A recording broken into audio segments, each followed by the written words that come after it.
Hello friends, অ্যানোনিয়াস kitchen में সকল বন্ধুকে জানাই স্বাগত। তো বন্ধুরা, আজ আমি বানাচ্ছি একটা মশলা।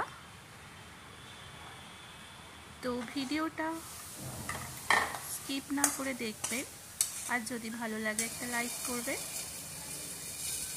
তো চলুন স্টার্ট করি রেসিপি। তো এখানে প্রথমে কড়াই আমি 1 চামচ তেল দিয়ে দিলাম। এই তেল দেওয়ার পরে আমি দিয়ে দিচ্ছি ধনে, জিরে, শুকনো লঙ্কা, ডালচিনি, আর আমি দিচ্ছি মৌরি। এগুলো হালকা ভেজে নেব 30 সেকেন্ডের মতো।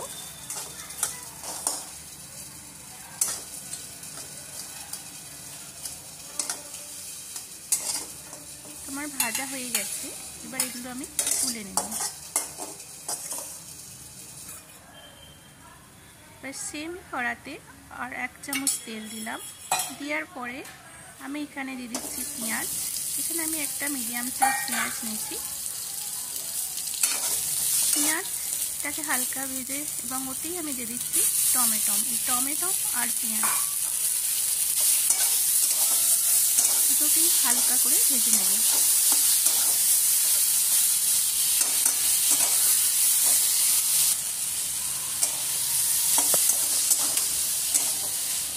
তো আমার পেঁয়াজ আর টমেটোটা ভাজা হয়ে গেছে, তো হালকা ভেজে নিয়েছি। এবার এটা আমি তুলে নেব।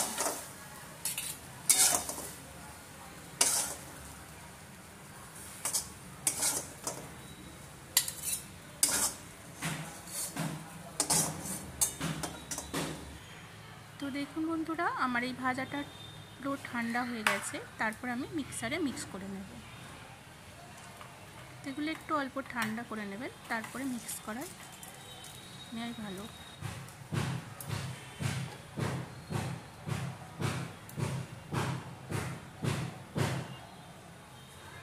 তো দেখুন, এটা আমার মিক্সারটা হয়ে গেছে। তো বন্ধুরা, যদি আমার এই রেসিপিটা ভালো লাগে তো প্লিজ একটা লাইক, একটা কমেন্ট করে জানাবেন কেমন হয়েছে। তো দেখুন, কড়ার মধ্যে তেলে দিয়েছি 2 চামচ, সেম কড়াতেই। তাতে আমি দিয়ে দিলাম 1 চিমটে হলুদ আর একটু লঙ্কার গুঁড়ো। দেওয়ার পরে আমি এখানে ডিম দুটো ভেজে নেব।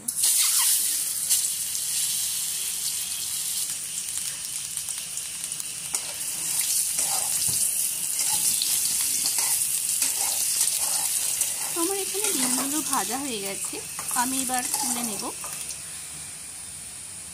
সেম তেলের মধ্যে আরও 2 চামচ আমি এখানে তেল অ্যাড করলাম। এবার আমি এতে দিয়ে দিচ্ছি 1 টুকরো দালচিনি, লবঙ্গ, এলাচ। আর এর মধ্যে আমি দিয়ে দেবো 1/2 টিস্পুনেরও মতো সর্ষে, আর আমি দেব 1 টিস্পুন জিরে। ফোড়ন দেওয়ার পরে আমি এখানে 1 চামচের মতো পেঁয়াজ কুচনো দিচ্ছি। আপনারা পারলে দিতেও পারেন, নাও পারেন। আর এর মধ্যে আমি দিয়ে দেব 1 টিস্পুন আদা রসুনের পেস্ট। তার থেকে 30 সেকেন্ডের মতো ভেজে নিতে হবে। তো আর এখানে আমি অ্যাড করবো কারি পাতা। তো কারি পাতাটা আমার ফোড়ন দেওয়ার সময় দেওয়া হয়নি, তো আমি এখানে দিয়ে দিচ্ছি কারি পাতা। তো এবার যে মশলাটা আমি পেস্ট বানিয়েছিলাম সেইটা এবার অ্যাড করে দিই।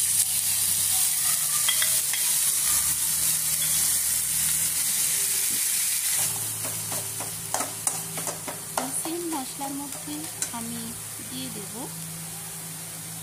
হলুদের গুঁড়ো আর লঙ্কার গুঁড়ো।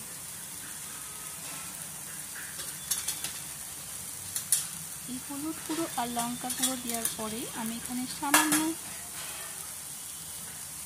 জল অ্যাড করব।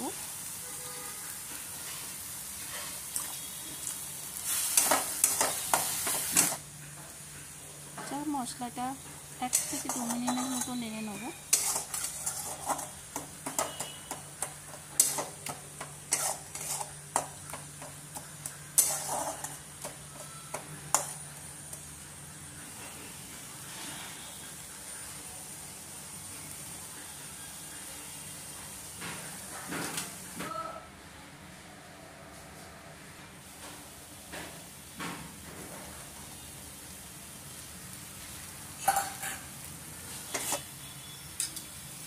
মশলাটা আমি আগে দিয়েছিলাম সেই মশলার বাটির মধ্যে জল দিয়ে ধুয়ে দিলাম।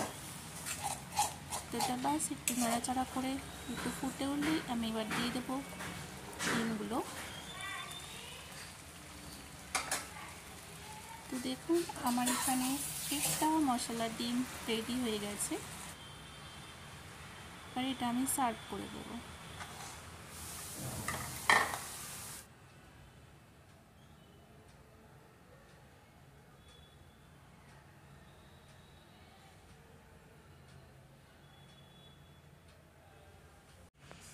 এবার আমি বানাবো মুসুর ডালের বড়া। তো এই মুসুর ডালের বড়া রেসিপি বানানোর জন্য আমি এখানে নিয়ে নিচ্ছি হাফ কাপের মতো মুসুর ডাল, 4 কোয়া রসুন, 1 টুকরো আদা আর 2টো কাঁচা লঙ্কা নিয়ে এটা আমি ভালো করে মিক্স করে নেব।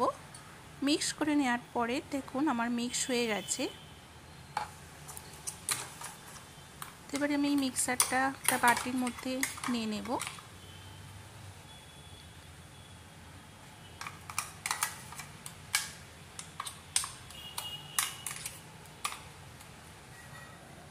এর মধ্যে আমি দিয়ে দিচ্ছি হাফ টিস্পুন জিরা গুঁড়ো, স্বাদ মতো নুন আর হাফ টিস্পুন চাট মশলা। আর এখানে আমি অল্প পেঁয়াজ কুচনো অ্যাড করছি আর দিয়ে দিচ্ছি 1 টিস্পুনের মতো পোস্ত। এগুলো আমি ভালো করে মিক্স করে নেব। নেওয়ার পরে ছোট ছোট বড়ার আকারে ভেজে নেব।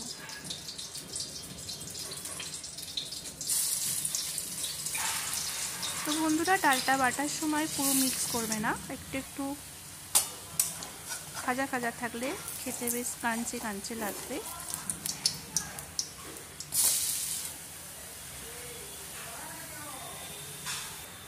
তো দেখুন আমার এখানে রেডি হয়ে গেছে মুসুর ডালের বড়া।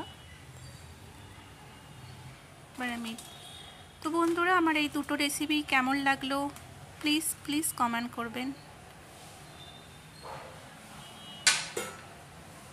আর যদি ভালো লাগে একটা লাইক করে দেবেন আর সাবস্ক্রাইবার করবেন।